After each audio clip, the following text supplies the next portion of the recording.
Ah oui, bien sûr. La FREN, c'est quand même l'un des regroupements les plus importants au niveau des organisations qui représentent les intérêts et la protection des minorités en Europe.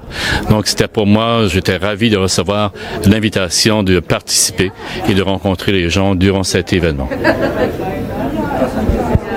Pierre Évêque, vous représentez l'Institut culturel de Bretagne. Oui, donc l'Institut culturel de Bretagne s'intéresse effectivement à l'initiative citoyenne qui a été lancée et aux droits des cultures minoritaires, bien évidemment. Et monsieur le rapporteur donc de l'ONU, je voulais vous demander une chose. Vous avez évoqué lors de la conférence un certain nombre, un arsenal juridique, je dirais, de protection des minorités, mais qui n'a aucun caractère contraignant en fin de compte pour les États membres, ou très peu.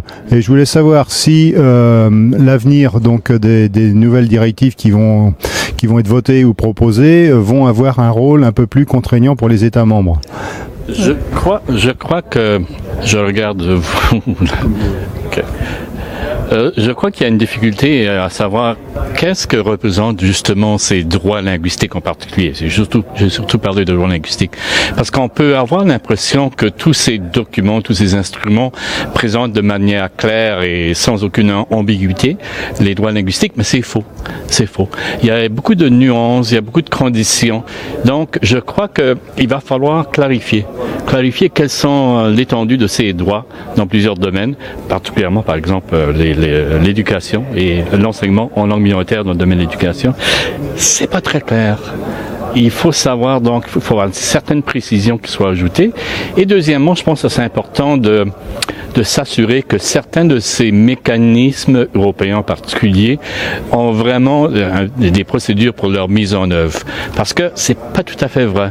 Ou plutôt, c'est les gens croient qu'il y a une certaine obligation de respecter ces documents, mais en réalité, il y a un comité de supervision, un comité d'experts qui vont faire des recommandations, mais une mise en œuvre du point de vue juridique, légal, en fait, c'est toujours un peu absent. Donc, je crois qu'il y a deux choses, clarification et rendre plus solide, si vous voulez, ces instruments. C'est encore une certaine évolution qui doit se faire. Oui, écoutez, oui, je comprends très bien. Je voulais vous poser une autre question, donc qui concerne un peu l'évolution.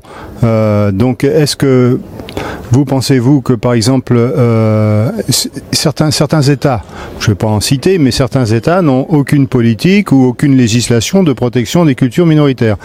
Par contre, ils appartiennent à toutes les organisations internationales, voire et européennes, qui votent régulièrement des textes en faveur de la protection des cultures, même si, comme vous le dites tout à l'heure, vous l'avez précisé, reste encore à clarifier certains points, mais ils participent quand même activement. Est-ce qu'en qualité de membres, les États, même si ils n'ont pas quelque part, si on regarde dans les textes, une obligation quand même d'avoir un minimum de politique, je dirais, de courtoisie vis-à-vis des cultures minoritaires qui sont quand même une de leurs richesses? Je crois encore qu'il faut faire le point ici sur l'état de certains de ces instruments dont vous parlez.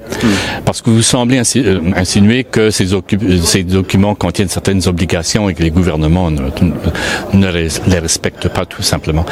Sauf que, prenez l'exemple de la Convention cadre pour la protection des minorités nationales, qui est un traité en droit.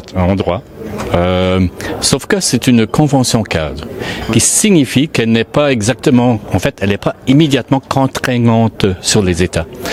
D'où le besoin, je crois, d'une évolution qui signifierait qu'on aurait des documents beaucoup plus contraignants que ceux que nous avons en place. Ça, c'est d'un.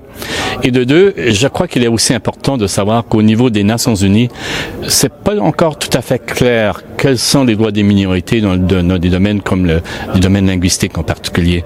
Pour la première fois l'an dernier, donc en 2017, nous avons un guide de pratique sur les droits linguistiques des minorités linguistiques. Pour la première fois. Donc, c'est la première fois que nous clarifions un peu, quels sont les droits des minorités dans les domaines linguistiques, mais encore beaucoup à faire. Et particulièrement, par exemple, dans le domaine de l'éducation. L'an dernier, comme priorité de mon mandat, j'espère que nous allons développer, en fait, des recommandations très précises sur le droit à l'enseignement des langues minoritaires. Et ce sera la première fois à l'ONU que nous développons ce genre de recommandation ou ce genre de précision. Donc, en réalité, je crois qu'il y a encore beaucoup à faire. Et je crois que les gens se méprennent un peu sur la nature, l'étendue des droits et surtout des mesures pour leur mise en œuvre. Il y a beaucoup de chemin encore à parcourir de ce côté-là.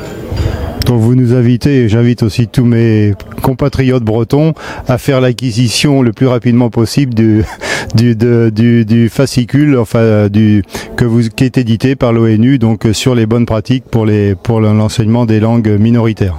Absolument. Ça, c'est une grande nouveauté, et donc ça pourra servir dans les discussions avec nos représentants pour leur montrer qu'effectivement il existe des choses qui se font à l'international et que c'est quand même une chose intéressante.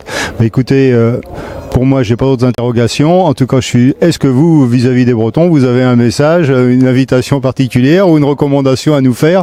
Je crois qu'il serait important que, lorsque vous consultez le guide de pratique que j'ai mentionné, d'aussi regarder quelles sont les autres procédures, les démarches qui sont possibles auprès des Nations Unies, et en particulier du mandat de rapporteur spécial sur les questions relatives aux minorités. Parce qu'il faut que les gens sachent que leur situation, votre situation, bon, elle est unique parce que c'est très différent de partout ailleurs, mais vous n'êtes pas seul finalement. Non. Partout à travers le monde, il y a des questions semblables qui se posent. Donc, songez, regardez aussi un peu du côté de l'international, du mondial, s'il n'y a pas quelque chose qu'on peut contribuer et qu'on peut établir un dialogue qui puisse nous enrichir et nous éclairer finalement. Écoutez, c'est très encourageant en tout cas pour continuer à travailler vers plutôt les organisations internationales et notamment l'ONU pour développer, enfin avoir une information et un partenariat entre guillemets ou en tout cas une compréhension sur les situations et un éclairage de ce qui se passe aussi ou ce qui se produit dans les autres États pour avoir de bons exemples. Écoutez, merci beaucoup. Bonne journée à vous et merci. Merci. Au revoir.